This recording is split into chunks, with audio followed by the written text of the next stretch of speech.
প্রিয় একাদশ শ্রেণীর সকল শিক্ষার্থীদের শুভেচ্ছা জানিয়ে এবং অভিনন্দন জানিয়ে শুরু করছি আমার আজকের class. Gouripur school and college Lalpur নাটক কর্তৃক আয়োজিত একাদশ শ্রেণীর সকল ছাত্রছাত্রীর জন্য আজকের এই অনলাইন ক্লাস। তোমাদের জীববিজ্ঞান প্রথম পত্র দিয়েই শুরু করেছিলাম। দেখো, তোমাদের প্রথম অধ্যায়ে আছি, শুরু করে দিই ক্লাসে। দেখো, প্রথম অধ্যায়ে আমরা কোষ ও এর গঠন এটা নিয়ে আলোচনা করেছিলাম। আমরা সেখানে নিউক্লিয়াস, ক্রোমোজোম, ডিএনএর গঠন ইত্যাদি এগুলো পড়ে ফেলেছি। তারপরে ডিএনএর যে অনুলিপন বা প্রতিলিপন সেটা পড়ে ফেলেছি। এখন আসো ডিএনএ ট্রান্সক্রিপশন শুরু করে দিই। এখন তোমাদের বইয়ের শুরুতে ডিএনএর যে গঠন, ডিএনএ রেপ্লিকেশন, ডিএনএ ট্রান্সক্রিপশন এবং ডিএনএ ট্রান্সলেশন এবং জিনোম কোড বা জেনেটিক্যাল কোড যেটা বলে, এই জিনিসগুলা একটু হঠাৎ করে তোমাদের কাছে নতুন এবং অনেক বেশি কঠিন মনে হয়, কিন্তু এত ঘাবড়ানোর কিছু নাই। খুবই সহজ, খুব সহজে সংক্ষেপে, যতটুকু না বললেই না সেভাবে আমি তোমাদের বুঝিয়ে দেবো। আশা করি ক্লাসটা খুব মনোযোগ দিয়ে শুনলেই বুঝতে পারবে। আচ্ছা, তোমরা যদি এর আগের ক্লাস যারা অংশগ্রহণ করেছিলে ক্লাসে, ডিএনএ রেপ্লিকেশনে কি কথা বলেছিলাম, যে ডিএনএ হচ্ছে বংশগতির ধারক এবং বাহক। এই কথার অর্থ কি? ডিএনএর ভেতরে ক্রোমোজোম থাকবে, যেটাকে ক্রোমাটিন তন্তু বলতেছে। ক্রোমাটিন তন্তুর ভেতরে ক্রোমাটিন তন্তু অর্থাৎ ক্রোমোজোমের যে গঠন, সেটা সাধারণত কি বলেছিলাম, যে নিউক্লিক অ্যাসিড দিয়ে তৈরি। নিউক্লিক অ্যাসিড দুই ধরনের, একটা হচ্ছে ডিএনএ, একটা হচ্ছে আরএনএ। একটা ডিঅক্সিরাইবোনিউক্লিক অ্যাসিড, একটা হচ্ছে রাইবোনিউক্লিক অ্যাসিড। এরা হচ্ছে পেন্টোজ সুগার। এই পেন্টোজ সুগার দিয়ে ডিএনএ তৈরি হয়। ডিএনএতে আসলে কি কি আছে? নাইট্রোজেন গঠিত ক্ষারক আছে, পেন্টোজ সুগার আছে, আর হচ্ছে ফসফেট গ্রুপ আছে, তাই তো?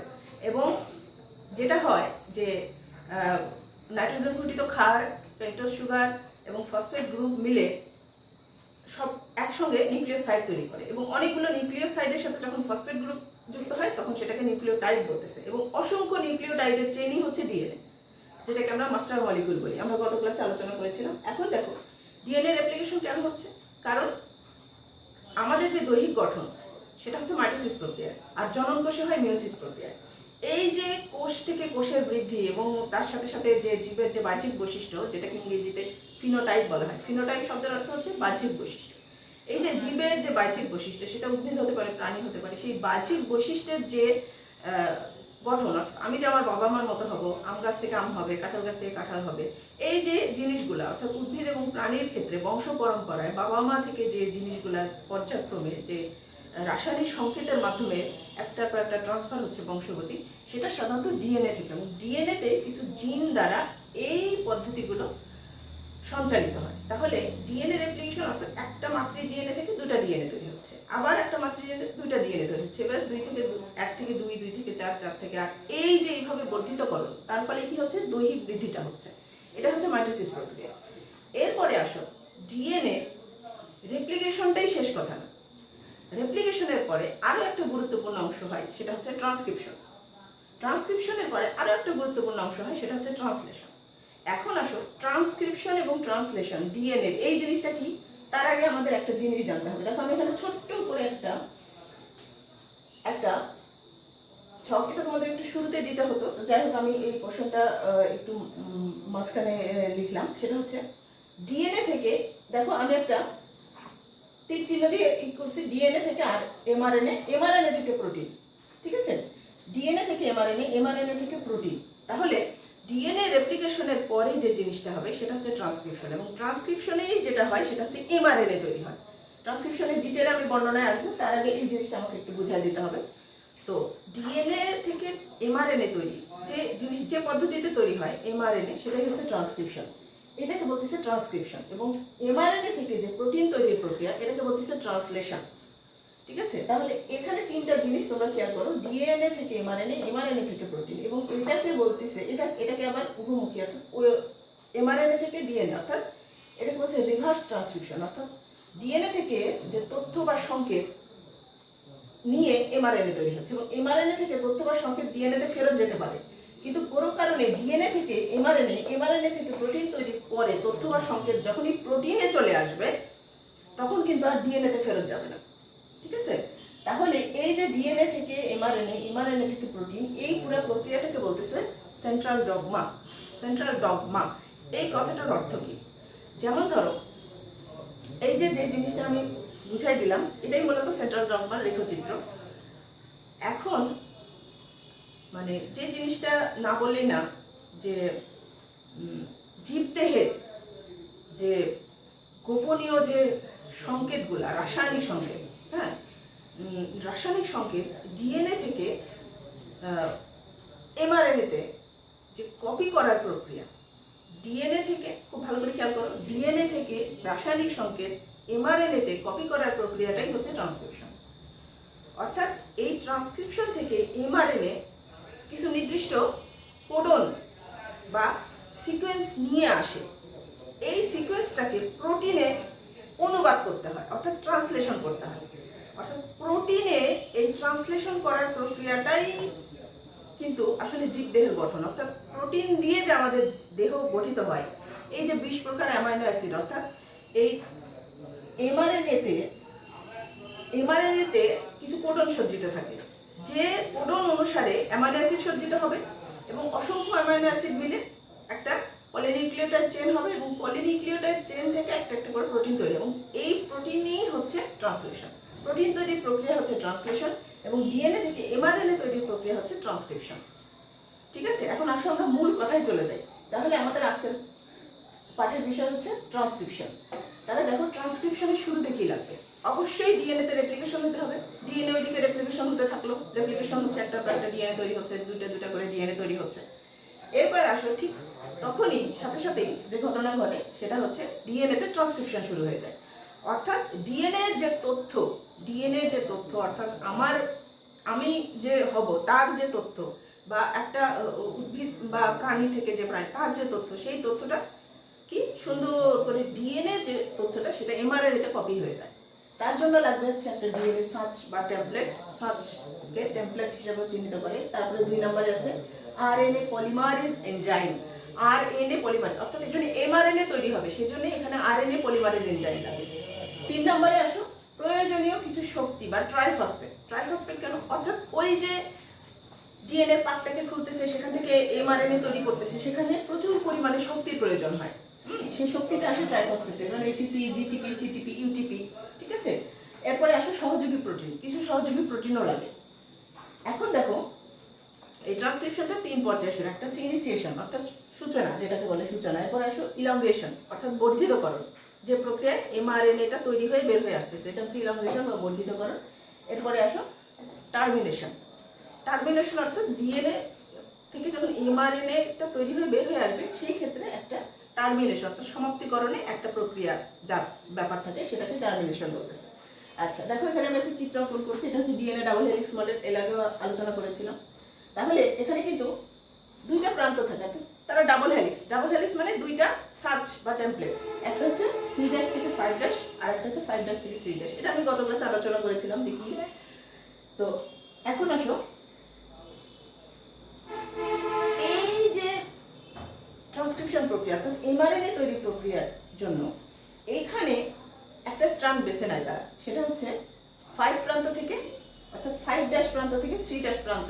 এই প্রান্তেই সাধারণত, খুব সহজ ভাষায় আমি বুঝাই দিচ্ছি, মানে একদম সহজ ভাষায়, যেটা একেবারেই মানে বুঝার মতো, যে 5' থেকে 3'। তোমরা সবসময় মনে রাখবে যে ডিএনএ যে সার্চ বা টেমপ্লেটটা বেছে নেয় সেটা হচ্ছে 5' প্রান্ত থেকে 3' প্রান্ত, এবং সেখানেই আরএনএ এই ডিএনএর এই নাইট্রোজেন ঘটিত, অর্থাৎ যে নাইট্রোজেনাস বেস যেটা আমরা শিখেছিলাম, অ্যাডেনিন, গুয়ানিন, সাইটোসিন এবং থাইমিন, এই নাইট্রোজেনাস বেস এসে যুক্ত হবে আরএনএর মতো করে। এখন তার আগে একটা কথা বলে রাখি যে আমরা সাধারণত কি কি জানি? অ্যাডেনিন, গুয়ানিন, সাইটোসিন এবং থাইমিন, তাই তো? এখন দেখো এখানে থাইমিনের পরিবর্তে, যেহেতু এমআরএনএ তৈরি হচ্ছে আর আরএনএ তে ইউরাসিল থাকে, তাহলে থাইমিনের পরিবর্তে ইউরাসিল থাকে। ঠিক আছে, তাহলে AGCU এই 4টা তৈরি হবে, অর্থাৎ ডিএনএ তে যে থাইমিনের জায়গায় শুধুমাত্র ইউরাসিল থাকবে। তাহলে দেখো এই জায়গাটায়, এই যে দেখো একটা প্রক্রিয়া, তাহলে এখানে এই যে আমি লিখেছি ডিএনএ পলিমারেজ এনজাইমে এসে এখানে প্রোমোটার হিসেবে জড়ো হতে থাকে, অর্থাৎ একটা প্রান্ত থাকে, একটা হচ্ছে শুরুর প্রান্ত, একটা শেষ প্রান্ত। ওরা প্রান্তটা নির্ধারিত করে নেয় যে কতটুকু আমি এমআরএনএ কপি করবো, অর্থাৎ এমআরএনএতে কতটুকু অংশ আমি কপি করে নিব, এটা নির্ধারণ করে নেয়। তাহলে সেখানে কিছু আরএনএ পলিমারেজ এনজাইম এসে যুক্ত হবে। তাহলে আরএনএ পলিমারেজ এনজাইম এসে যুক্ত হলেই প্রথমে যেটা হবে সেটা হচ্ছে মোটামুটি 20টা পর্যন্ত পাক খুলে যাবে জোরে। তাহলে পাক খুলে গেলে এখানে যেটা হবে সেটা হচ্ছে 5' থেকে 3' প্রান্তে, যে 5' থেকে যেহেতু কপি করতেছে তাহলে হুবহু ওটাই হবে, তাহলে 5' হবে, অর্থাৎ যে এমআরএনএ তৈরি হবে সেই এমআরএনএটা 5' প্রান্ত থেকে শুরু হবে। তাহলে একই জিনিস, তাহলে মনে করো এই প্রান্তটা যদি এ টি সি সি জি, এই প্রান্তটা আমি লিখছি জি, তারপরে মনে করো আবার এ, আবার টি, আবার জি, মনে করো এই প্রান্তটা এ আছে, অর্থাৎ 5' থেকে 3' প্রান্তে এটা আছে।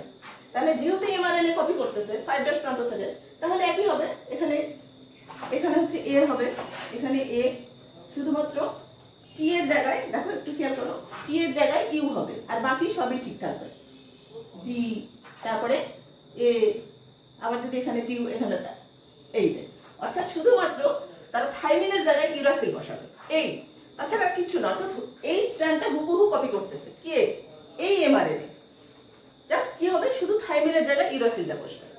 তাহলে এইটা কপি করে সে বের করে নিয়ে আসবে, এই যে মনে করো এই স্ট্র্যান্ডটা সে বের করে নিয়ে আসছে, এবং এখানে মোটামুটি এ আছে, টি আছে, সরি টি তো না, আরএনএতে টি থাকবে না, ইউ আছে, সি আছে, জি আছে, আবার ইউ আছে, আবার এ আছে, মনে করো এটা বের করে নিয়ে আসলো।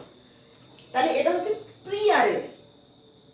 এইটা আমি সূচনা করলাম, যেটা হচ্ছে ইনিশিয়েশন, যেটা সূচনা করলাম যে অনেকগুলো পলিমারেজ এনজাইম এসে যুক্ত হবে, এবং এই যে জোড় ভাঙবে, তারপরে আবার এমআরএনএ তৈরি হবে, এবং পেছন থেকে পাক এই যে খুলে ফেলছে, এই যে এখানে যে একটা এই যে পলিমারেজ এনজাইম এসে যুক্ত হচ্ছে, এবং তারা যে জোড় তৈরি করতেছে, অর্থাৎ এমআরএনএ যে কপি করতেছে, পেছন থেকে এই পাকটা আবার জোড়া লেগে যায়, ঠিক আছে? অর্থাৎ এটা কিন্তু খোলা থাকে না, এটা আবার জোড়া লেগে যায়, অর্থাৎ আবার পূর্বে ডিএনএ তৈরি হয়ে যায়, শুধুমাত্র এমআরএনএটা কপি হয়ে বের হয়ে আসে। তাহলে কপি হয়ে বের হয়ে আসলে এটা হচ্ছে প্রি আরএনএ। এখন চলে আসো টার্মিনেশন। তাহলে টার্মিনেশনটা কি? টার্মিনেশনটা হচ্ছে যে প্রি আরএনএটা যে বের হয়ে আসে, এটাই হচ্ছে লাস্ট অংশ। তাহলে লাস্ট অংশ হচ্ছে এমআরএনএ চূড়ান্তকরণ, অর্থাৎ এখানে এমআরএনএ চূড়ান্ত হবে কিরকম, এই যে বের হয়ে আসলো মনে করো একটা, তার এই প্রান্তে একটা ক্যাপ থাকে, সেটাকে বলতেছে অ্যাডিনিনের একটা ইয়ে থাকে, মানে নিউক্লিওটাইড, অ্যাডিনিনের একটা নিউক্লিওটাইড থাকে, আর এই পাশে থাকে হচ্ছে সরি 5' প্রান্তে, অর্থাৎ শুরুতে থাকবে হচ্ছে গুয়ানিনের, এটা হচ্ছে গুয়ানিনের, আর এটা হচ্ছে অ্যাডিনিনের একটা, এখানে একটা ক্যাপ পরানো থাকবে, এটাকে বলতেছে হচ্ছে প্রথম অংশ, আর এটা হচ্ছে টেল, এটাকে বলছে ক্যাপ। প্রথমে একটা এখানে একটা ক্যাপ পরানো থাকবে, এখানে একটা টেল বা লেজার অংশ, এটা হচ্ছে 3' প্রান্তে। এই যে দেখো, এই যে এখানে আমি মনে করো এইটাই এই অংশটা, অর্থাৎ 5' থেকে 3', এটাই হচ্ছে প্রি আরএনএ। এখন এইটার ভিতরে যেটা থাকে খুবই ইম্পর্টেন্ট, এটাকে বলতেছে জিন স্প্লাইসিং। স্প্লাইসিং শব্দের অর্থ হচ্ছে এখানে এই প্রি আরএনএটাকে প্রক্রিয়াজাত করা হয়, অর্থাৎ এখানে এমন কিছু কোডন থাকে যে কোডনগুলো থেকে কখনোই প্রোটিন ট্রান্সলেশন হবে না, তাহলে সেই অংশটাকে বলতেছে ইন্ট্রন্স। দেখো, আর কিছু অংশ থাকে যেখানে প্রোটিনে ট্রান্সলেশন হবে, অর্থাৎ প্রোটিন তৈরি হবে, এখানে এসে অ্যামাইনো অ্যাসিড দিয়ে প্রোটিন তৈরি হবে, কিন্তু এই অংশগুলোতে তৈরি হবে না। তাহলে যে অংশ তৈরি হবে না সেটাকে বলছে ইন্ট্রন্স, আর যে অংশ তৈরি হবে সেটাকে বলছে এক্সজন্স। আচ্ছা, তাহলে এক্সজন্স অংশগুলো এইখানে কিছু এনজাইম এসে যুক্ত হয়, ঠিক আছে? এই জায়গায় এসে এনজাইম যুক্ত হয় এটাকে কাটার জন্য, এই অংশটাকে, অর্থাৎ এটাকে কেটে, এই অংশটাকে কেটে বাদ দিয়ে এই এক্সজন্স অংশগুলোকে একসঙ্গে জোড়া করে। তাহলে এটাই হচ্ছে প্রক্রিয়াজাতকরণ, এবং এই প্রক্রিয়াজাতকরণটাকে বলতেছে জিন স্প্লাইসিং, অর্থাৎ যে অংশে আমার কখনো প্রোটিন তৈরি হবে না সেগুলো বাদ দিব, আর এক্সজন্স অংশগুলো একসঙ্গে জোড়া দিয়ে একটা মূল আরএনএ, মনে করো এই আরএনএটা তৈরি হয়ে গেল, এটাই হচ্ছে আরএনএ চূড়ান্তকরণ অংশ। এবং এখানে কিছু প্রোটিন, সাহায্যকারী প্রোটিন আছে, তার মধ্যে যে স্প্লাইসিওজোম যেটাকে বলা, অনেকগুলো এনজাইম এবং প্রোটিন এসে যুক্ত হয়, সেটাকে একসাথে স্প্লাইসিওজোম বলা হয়। এখানে কিছু প্রোটিন থাকে, এবং এসএনআরএনএ যেটাকে বলছে স্মল নিউক্লিয়ার আরএনএ, এরা এসে যুক্ত হয়ে ওই কাজটায় অংশগ্রহণ করে। আচ্ছা, নেক্সট আসো, এখন এই যে কথাগুলো বললাম তার মধ্যে এমআরএনএ বারবার কথা আসছে, অর্থাৎ আরএনএ কথাটা আসছে, অর্থাৎ ডিএনএ থেকে আরএনএ তৈরি। তাহলে ডিএনএ থেকে আরএনএ তৈরি। তাহলে আরএনএটা আমরা পূর্বেই পড়েছি, এটা হচ্ছে রাইবোনিউক্লিক অ্যাসিড, অর্থাৎ এটাও পেন্টোজ সুগার। আরএনএ হচ্ছে রাইবোনিউক্লিক অ্যাসিড এবং আরএনএ সাধারণত ডিএনএ থেকেই তৈরি হয় এবং এটা অস্থায়ী একটা অংশ। তাহলে দেখো আরএনএ সাধারণত তোমাদের বই 5 প্রকার দেওয়া আছে, কিন্তু আমরা মূল যেটা জানি সেটা হচ্ছে একটা হচ্ছে টিআরএনএ, যেটাকে বলে ট্রান্সফার আরএনএ, 2 নম্বর হচ্ছে মেসেঞ্জার আরএনএ বা এমআরএনএ, 3 নম্বর হচ্ছে আরআরএনএ। এখন দেখো এমআরএনএ, এটাই হচ্ছে এমআরএনএ। খুব সহজ ভাষা, আমি নেক্সট ক্লাসে আরএনএ সম্পর্কে আলোচনা করবো আরেকটু বিস্তারিত, যেটা এতটুকু না বললে না, সেটাই আমাকে বলতে হচ্ছে যে এমআরএনএটা হচ্ছে, এটাই মনে করো এমআরএনএ। তাহলে টিআরএনএ, তাহলে এমআরএনএটা হচ্ছে মেসেঞ্জার আরএনএ, অর্থাৎ ডিএনএ যে রাসায়নিক সংকেতটা হুবহু ও নিজে কপি করে নিল, এটাই হচ্ছে এমআরএনএ, অর্থাৎ এটাকে বলতেছে মেসেঞ্জার আরএনএ।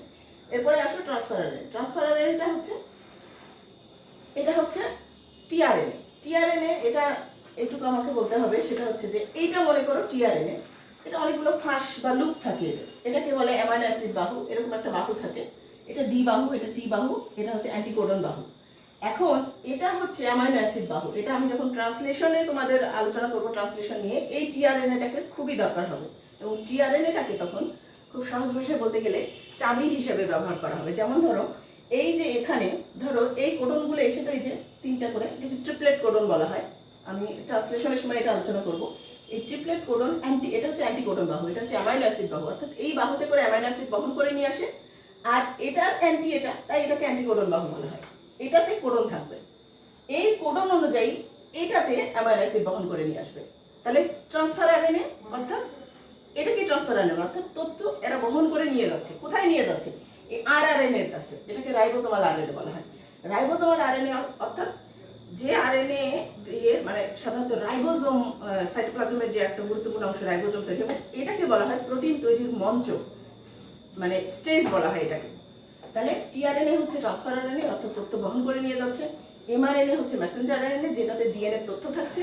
আর আরআরএনএ হচ্ছে, এটা হচ্ছে প্রোটিন তৈরির মঞ্চ। এবং নেক্সট ক্লাসে আমাদের যেটা দরকার সেটা হচ্ছে যে ট্রান্সলেশন, অর্থাৎ প্রোটিন যে তৈরি হবে সেই প্রোটিন তৈরিটাই হচ্ছে ট্রান্সলেশন। আরেকটা কথা দেখো, এখানে আছে এটা, হ্যাঁ, এই ট্রান্সলেশনটা আমরা নেক্সট ক্লাসে তাহলে আলোচনা করি। এখানে তাহলে এটা এই ক্লাসটা এই পর্যন্ত, এবং তোমরা বইটা খুব ভালো করে পড়বা। পড়ার পরে যদি ট্রান্সলেশনে কোনো বুঝতে সমস্যা হয় তাহলে নিচে কমেন্ট আছে, আমাকে জানাইও, আমি তোমাদেরকে বিস্তারিত সব কিছু বলে দিব। তাহলে আজকের ক্লাসটা এই পর্যন্তই। নেক্সট ক্লাসে আমরা ট্রান্সলেশন দিয়ে এবং সেখানে কিছু আরএনএর গুরুত্বপূর্ণ তথ্য আলোচনা করবো এবং কোডন সম্পর্কে আলোচনা করবো। তাহলে আজকের ক্লাস এই পর্যন্তই। সকলকে প্রীতি এবং শুভেচ্ছা জানিয়ে আজকের ক্লাস শেষ করছি। সবাইকে ধন্যবাদ।